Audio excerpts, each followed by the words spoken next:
거룩한 주일 예배 자리로 나오신 모든 성도님들의 삶 가운데 하나님의 은혜와 사랑이, 부활의 기쁨이 가득하시기를 주님의 이름으로 축복합니다. 인생을 살다 보면 참 억울한 일들을 경험하는 경우가 참 많습니다. 잠을 자려고 누우면 생각이 꼬리에 꼬리를 물어 잠 못 이루는 밤을 한 번쯤은 경험해 보셨으리라 생각합니다. 갑자기 화가 치밀어 올라 자신도 모르게 이불을 걷어차는 경우 말이죠. 그때 그 말을 했어야 했는데 하면서 계속 그 말을 혼잣말로 되뇌이는 순간들을 한 번쯤은 경험해 보셨을 것입니다. 때때로 사람과의 관계 속에서 이리저리 치이다 보면 자신만의 동굴로 숨어 버리기도 하죠. 어찌할 수 없는 상황에 한숨만 내쉬는 순간을 마주하기도 합니다. 혹 누군가를 손절해 보신 경우가 있으신지요? 손절이라는 의미가 언제부터 사용되었나 해서 네이버에 한번 검색해 보았습니다. 네이버에 검색해 보니 주가가 떨어질 때 손실을 보더라도 적당한 시점에 매도해야 한다라는 주식시장의 용어입니다. 그런데 이 경제 용어를 인간관계에다가 그대로 적용해서 상처받고 손해보는 것만 같은 관계를 이렇게 끊어버린다고 표현할 때 손절한다라는 표현을 사용하죠. 요즘은 SNS를 통해 수많은 정보들을 접합니다. 특히 사람과의 관계에 대한 이야기들이 참 많은데요. 그 말은 그만큼 사람들과의 관계가 참 쉽지 않다라는 반증이기도 하죠. 최근에 꼭 손절해야 하는 사람의 유형이라는 글을 본 적이 있습니다. 어떤 사람을 손절하고 멀리하라고 했을까요? 자기 자랑만 이야기하는 사람, 계산적인 사람, 자기 필요할 때만 연락하는 사람, 공감하지 못하는 사람 등등 다양한 종류의 사람들을 이렇게 이야기합니다. 그런데 다양한 사람의 종류들을 다 한 줄로 이렇게 요약해 보면요, 자기 중심적인 사람을 피하라라는 것으로 요약해 볼 수 있을 것입니다. 그런데 이러한 이유로 자신만의 기준을 가지고 이런저런 관계들을 다 끊어버리게 되면 아마 옆에 아무도 남는 사람이 없지 않을까 싶기도 합니다. 세상은 혼자 살아갈 수 없기에 다른 누군가와의 관계를 맺으며 살아가는 것이 필연적이죠. 그런데 우리는 수많은 관계 안에서 상처를 받기도 하고 상처를 주기도 합니다. 우리가 잘 아는 요셉의 인생을 들여다보면 우리가 흔히 하는 이불을 차는 수준의 그러한 인생이었던 것이 아니라 전혀 다른 차원의 삶을 경험했던 요셉이죠. 요셉은 17살의 형들의 손에 팔려 노예가 됩니다. 참 안타까운 것은 그에게는 큰 잘못이 없었죠. 죄가 있었다면 아버지의 사랑, 그 사랑을 독차지한 것이겠죠. 그렇게 형들의 시기와 질투를 받아서 먼 타국으로 팔려가게 됩니다. 우리는 내 인생이 아니기에 쉽게 생각할지 모르나 요셉에게는 참담한 현실이었으며 인생 전체가 무너져 내리는 것만 같은 그러한 순간이었을 것이 분명하죠. 한번 노예로 팔리게 되면 평생을 노예로 살아야 했습니다. 그 삶에서 벗어날 수 있는 길은 없었습니다. 이 얼마나 무서운 현실이었을까요? 이토록 억울한 일이 또 있을까요? 노예가 되었다는 현실뿐만 아니라 더 가슴 아픈 것은 사랑하는 가족, 그 가족에게 버림받았다는 것이겠죠. 아마 그 순간은 요셉의 인생에서 씻을 수 없는, 평생 지워지지 않는 그러한 상처로 남았을 것이 틀림없습니다. 마음 깊숙한 곳에서 쓴뿌리처럼 남아 잠을 청하는 밤마다 요셉을 괴롭히지 않았을까요? 힘겨운 시간들을 보냈던 이들은 하나같이 말합니다. 과거의 그 괴로웠던 현실을 단 하루도 잊은 날이 없다라고 말이죠. 분노와 증오의 감정은 그리움의 감정을 닮아서 멈추지 않고 계속해서 불현듯이 떠오른다라는 표현이 기억납니다. 요셉도 그와 비슷한 감정을 경험하지 않았을까요? 창세기 42장 8절을 보시면요, 요셉은 그 형들을 알아보았으나 그들은 요셉을 알아보지 못했다라고 기록합니다. 요셉이 어릴 적 헤어졌던 형들을 단번에 알아보았다라는 얘기죠. 아마도 악몽과 같았던 그날 형들의 얼굴을 잊을 수가 없었기 때문이 아니었을까요? 자신 앞에 나와 무릎 꿇은 형들의 모습을 보며 요셉은 무슨 생각을 했을까요? 아마 말로 설명할 수 없는 다양한 감정들이 요셉의 마음을 치고 들어오지 않았을까요? 그 격정적인 감정을 주체하지 못해 통곡하기도 했죠. 성경을 읽다 보면 요셉이 몇 번이고 울었다고 기록합니다. 몰래 숨어서 울기도 하고 형들에게 자신의 정체를 알릴 때는 궁중이 떠나갈 정도로 큰 소리로 울었습니다. 반갑기도 하고 분하기도 하고 지난 세월이 억울하기도 했을 것이 분명하죠. 여러분이 요셉이라면 형들을 어떻게 하시면 좋겠습니까? 혹시 욕이 나올지도 모르니 답변은 듣지 않는 것이 좋겠죠. 그런데 요셉은 형들을 용서하고 받아들입니다. 어쩌면 대부분의 사람들은 도저히 이해되지 않을지도 모릅니다. 만약 요셉이 복수의 칼을 갈았다면 통쾌하게 복수할 수 있는 순간이었습니다. 그러나 요셉은 그런 삶을 살지 않았습니다. 요셉의 삶은 우리에게 질문을 던집니다. 요셉은 어떻게 형들을 포용할 수 있었던 것일까요? 요셉은 어떻게 그 형들을 받아들일 수 있었던 것일까요? 우린 아주 사소하고 작은 일에도 순간적인 미움과 분노의 감정으로 인해서 가까운 이들조차 포용하지 못하며 살아가는 것이, 그러한 순간들을 마주할 때가 너무나도 많죠. 순간적인 감정을 이기지 못하는 삶을 살아가는 것이 우리의 현실이기도 합니다. 용서와 포용의 삶을 살아낸 요셉, 그는 어떻게 믿음의 삶을 살아낼 수 있었는지를 오늘의 말씀을 통해 함께 살펴보고자 합니다. 먼저 19절의 말씀을 함께 읽어보겠습니다. 요셉이 그들에게 이르되 두려워하지 마소서, 내가 하나님을 대신하리이까. 요셉은 형들에게 자신이 하나님을 대신하지 않겠다라고 말합니다. 심판은 하나님께 속한 것이다 라는 고백이죠. 성경은 선악과를 따먹은 인간을 향하여 하나님과 같이 되려고 했다라고 말합니다. 삶의 모든 기준이 자신이 되려고 했다라는 것이죠. 요셉은 자신의 권력을 통해 자신의 뜻대로 행할 수 있는 자리에 있었음에도 불구하고 모든 권한을 하나님의 것이라고 고백했던 것입니다. 솔로몬의 고백과도 결이 같다라고 말씀드릴 수 있겠죠.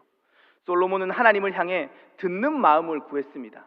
듣는 마음을 구했다라는 것은 선악을 판단하는 기준이 자신에게 있지 아니하고 하나님께 있다라는 것을 고백했던 것이죠. 그래서 하나님의 뜻을 듣겠다라고 솔로몬은 말했던 것입니다. 사랑하는 제1의 성도님들, 심판은 하나님께 속한 것입니다. 다른 이들을 판단하는 자리에서 내려오실 수 있으시기를 바랍니다. 자신의 기준으로 곁에 있는 이들을 함부로 판단하는 삶이 아니라 사랑하고 포용하는 삶으로 우리를 부르셨음을 꼭 기억하시기를 바랍니다. 요셉은 그 길을 걸었던 것이죠. 자신의 위치를 명확하게 인식했기에 그 길을 걸을 수 있었습니다.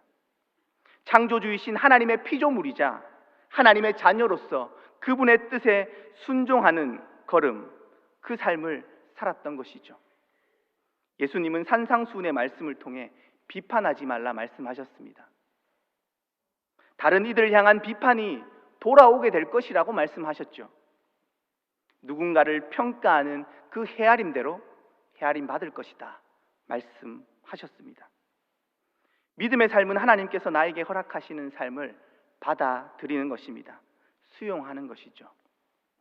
요셉은 험난한 자신의 인생길을 믿음으로 끌어안았습니다. 성도님들, 내 힘으로 해결되지 않는 현실이 혹 오늘의 삶을 짓누르고 계신지요? 도저히 삼켜지지 않는 현실 앞에 서 계신지요? 하나님께 모든 것을 맡기실 수 있으시기를 바랍니다. 내 욕망대로, 내 승질대로 하고 싶은 그 순간 오늘의 말씀, 요셉의 고백을 떠올리시기를 바랍니다. 제가 하나님을 대신하지 않겠다라는 고백입니다. 함께 따라해 보면 좋을 것 같은데요. 제가 하나님을 대신하지 않겠습니다. 이어서 20절 말씀을 함께 읽어보겠습니다. 당신들은 나를 해하려 하였으나 하나님은 그것을 선으로 바꾸사 오늘과 같이 많은 백성의 생명을 구원하게 하시려고 하셨나이다. 요셉의 고백은 참 놀랍습니다. 자신에게 일어난 상상조차 하기 힘든 그 시간들을 하나님의 인도하심으로, 섭리로 고백하고 있기 때문이죠. 어떤 이들은 요셉이 지금 애굽의 총리로서 모든 일이 잘 풀렸기에 이렇게 고백할 수 있는 것이 아니겠냐고 결과론적으로 해석해서 말할지도 모릅니다. 그러나 요셉의 인생을 꼼꼼히 들여다보면요, 그렇지 않음을 우리는 발견할 수 있습니다. 요셉은 분명히 자신의 삶을 하나님께서 이끌어 주실 것이라는 믿음의 삶을 늘 놓치지 않았습니다. 보디발 장군의 집에서 그의 아내가 요셉을 유혹했을 때 하나님의 인도하심을 인정하지 않고 믿지 않았다면 아마 요셉은 그 유혹에 넘어갔을 테죠. 요셉은 결정적인 삶의 순간마다 믿음의 선택을 주저하지 않았습니다. 요셉이 이러한 놀라운 고백을 할 수 있었던 것은 그의 인생의 여정 속에서 악을 선으로 바꾸시는 그 하나님, 악을 선으로 바꾸셨던 그 하나님을 만나고 경험했기 때문이죠. 자신을 해하려는 악한 세력들의 공격 앞에서 요셉은 언제나 믿음의 선택을 했으며 하나님은 그때마다 요셉을 지켜보셨고 그 모든 악을 선으로 바꾸어 주셨다는 놀라운 요셉의 간증입니다. 요셉은 자신의 인생을 통해 하나님의 섭리를 믿음으로 고백할 수 있었습니다. 제1의 성도님들, 하나님의 인도하심, 섭리를 인정하실 수 있으시기를 주님의 이름으로 축복합니다. 지금의 아픔과 현실의 문제에 함몰되지 않으시기를 바랍니다. 요셉에게 찾아온 고난을 그대로 사용하셔서 선한 길로 인도하셨던 분이 바로 우리가 믿는 하나님이십니다. 사랑하는 자녀들의 삶의 아픔과 슬픔을 감사와 기쁨으로 바꾸어 주시는 분, 그분이 우리의 하나님이십니다. 요셉의 인생에 함께 하신 하나님의 섭리는 참으로도 신비롭습니다. 모든 인생에게 허락하셨던 그 자유의 의지를 꺾어버리는 방식으로 역사하셨던 것이 아니라 도리어 모든 인생의 생각과 판단을 늘 지켜보시고 어리석은 판단과 심지어는 악한 판단까지도 포용하시면서 선한 방향으로 이끄셨던 그 하나님의 놀라운 섭리이죠. 출애굽 당시 바로의 완고함마저 선으로 바꾸셨던 우리 주님이십니다. 바울은 이 놀라운 섭리를 믿었고 고백했기에 하나님께서는 모든 것을 합력하여 선을 이루어 가신다라고 선포했던 것이죠. 우리를 선한 길로 인도하시는 주님을 신뢰하시기를 바랍니다. 지금도 하나님은 우리를 선한 길로, 생명의 길로 이끄시는 우리의 하늘 아버지이십니다. 고난의 터널을 이렇게 지나고 계신지요? 광야의 시간을 보내고 계신가요? 모든 악을 선으로 바꾸시는 하나님을 신뢰하시기를 주님의 이름으로 축복합니다. 하나님의 섭리는 모든 피조 세계를 하나님의 나라로 이끄시는 성령의 능력입니다. 그리스도인은 섭리를 믿음으로 고백하는 이들이죠. 섭리를 고백한다는 것은 자신이 마주한 모든 현실을 있는 그대로 수용하고 받아들이겠다는 믿음의 고백입니다. 암울한 현실이라고 할지라도 하나님의 계획과 인도하심을 의지하는 것이죠. 하나님에 대한 신뢰 속에서 자신의 인생이 수용되게 될 때 내면의 치유, 내적인 치유가 일어나게 됩니다. 다윗은 광야에서 그러한 경험을 했던 것이죠. 사울에게 쫓겨 광야의 굴을 전전하면서도 주님을 나의 목자라고 고백할 수 있었던 이유가 바로 섭리하시는 하나님에 대한 고백입니다. 어쩌면 요셉의 용서는 형들을 위한 일이 아니라 요셉을 위한 일이었을지도 모릅니다. 이미 일어난 현실을 받아들이지 못하고 괴로워하며 누군가를 원망하는 삶만큼 불행한 삶이 있을까요? 요셉은 용서하고 포용하라는 하나님의 부르심을 담대하게 선택함으로써 그의 삶 안에 하나님이 주시는 진정한 자유를 경험했을 것입니다. 하나님이 선물로 주시는 진정한 자유를 누렸겠죠.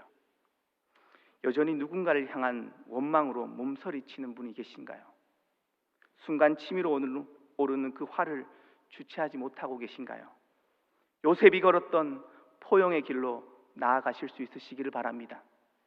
그 자리에 진정한 평화가 찾아올 것입니다.